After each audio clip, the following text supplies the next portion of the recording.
This is Automated Thought.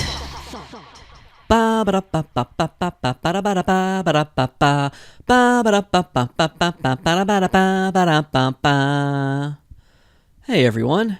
You know, if you're like my brother or my best friend or all the people at my job or pretty much anyone else in America, then you hate Christmas music.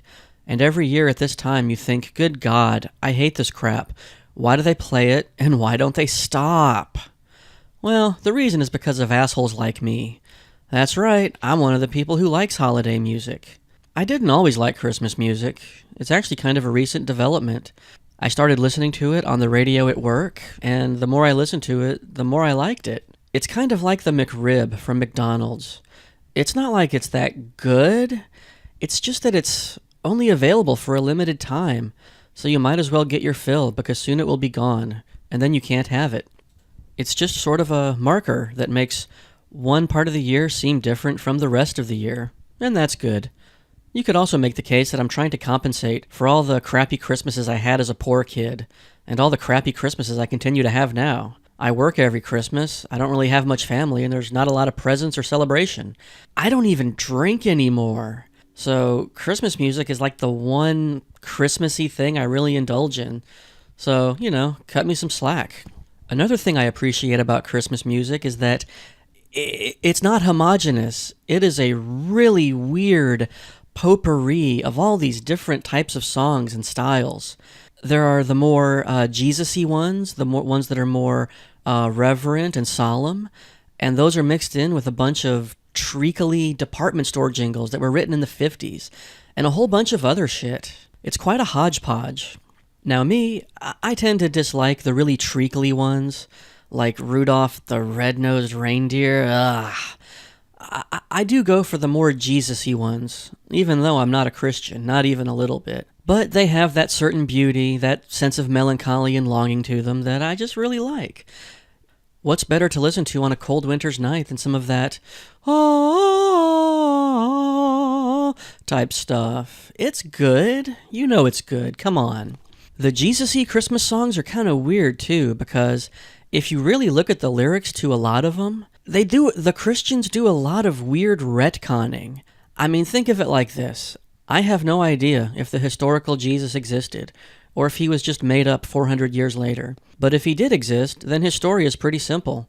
He was born, he went around teaching people, then he got killed. Pretty cut and dry. But of course, when someone becomes a myth, you go back and you write a prologue and an epilogue, and you fill out all these details that weren't even there in the first place. If you look at the lyrics to The Little Drummer Boy and Mary Did You Know, and what's that other one?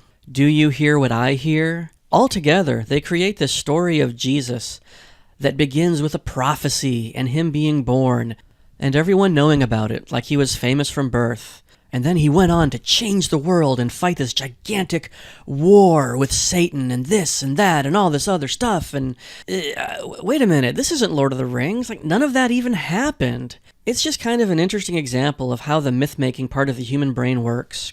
The human mind just takes this one idea, and it just fills in a before and after and an in-between, even if it's not there. It's fascinating. If I stop to think about it too much, then the Jesus aspects of Christmas music, they kind of bother me, because I'm very much against Christianity in general. And having Jesus just be omnipresent in this music, that's just one of the things that makes people believe this stuff. Christians today don't read the Bible, hardly any of them, and if they did, they would just see that it's an ancient tome full of gibberish and gobbledygook. But the fact that people are bathed and marinated in Christmas music from the time they're children, that's the kind of reinforcement that makes them say, hey, yeah, Jesus existed. If he didn't, then why do I hear about him all the time?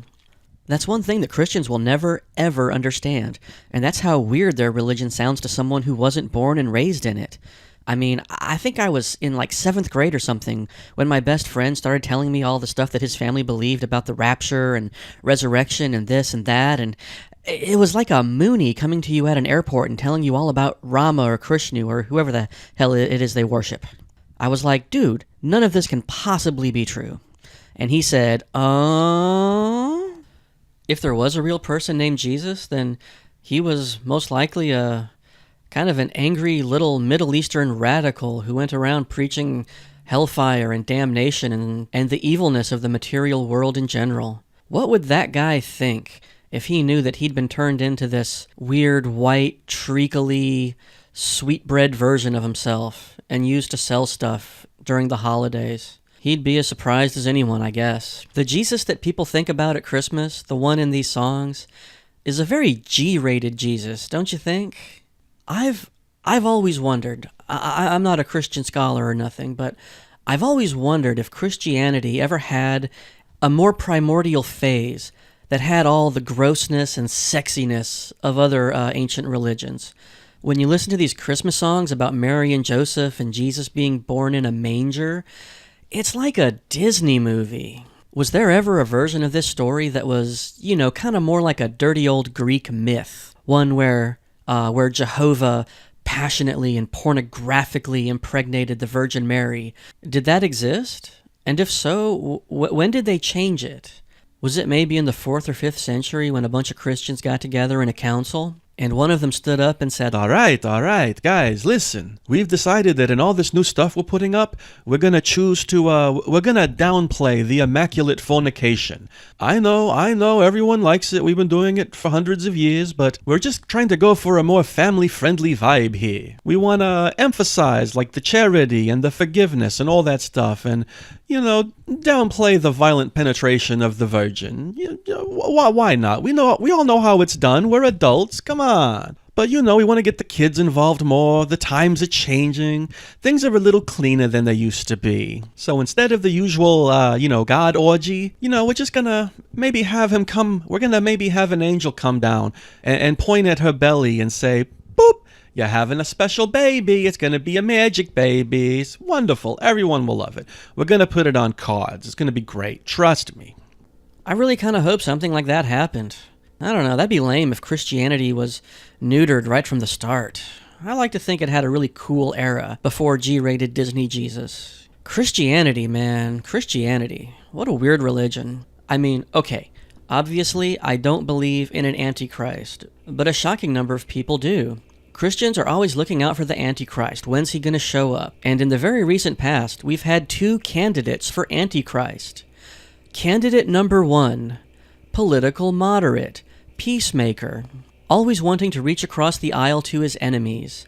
Biggest political goals included disarmament of nuclear weapons, expanding healthcare, and alleviating wealth inequality somewhat. And what is the Christian verdict on this guy? Verdict. 90% chance Antichrist. And then you have this next guy, corrupt, stinking rich, greedy, urges the use of violence, lies constantly, known for making deals, long history of sexual impropriety, has some sort of lustful thoughts towards his own daughter, and has weird flaming red-orange hair that kind of looks like fire or something. Christian's verdict on this guy? 0% chance Antichrist. Probably sent by Jesus. I mean, Christians, how can you justify this? How can you back this up?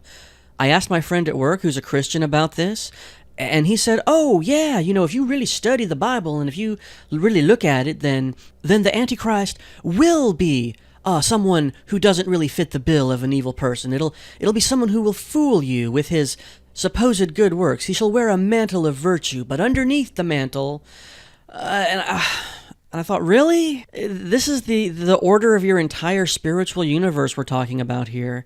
It's not an episode of Lost that's supposed to trick you. The devil is not supposed to be the person you least suspect. Part of the twisted Republican worldview in America.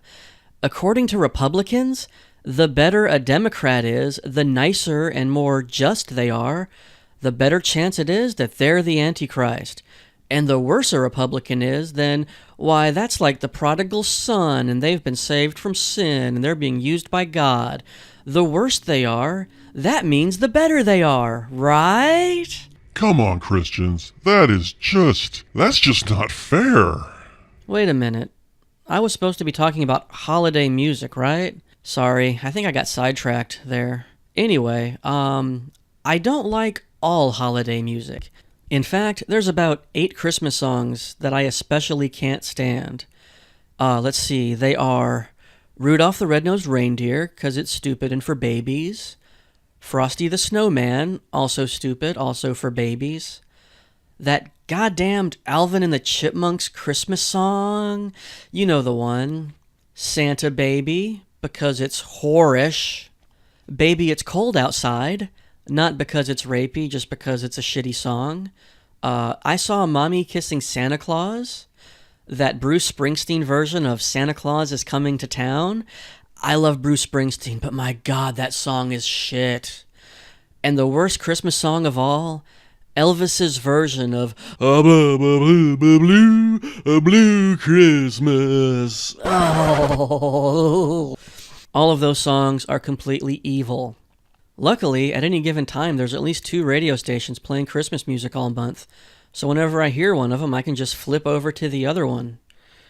I think there was one time, though, that I was listening to 92.9 FM, and Santa Baby came on, so I hurriedly flipped the dial over to 94.1 The Fish, and it was also playing Santa Baby, and I started screeching and screeching over to the side of the inverted goat anus, and luckily refused to press charges. So, you know, it wasn't that bad. Anywho, that's about all I got. I hope you guys have a merry fucking Christmas. I'll be at work both days, but I'll have the Christmas music on, so, won't be so bad. Anyway, if you liked this video, like, comment, and subscribe to Automated Thought.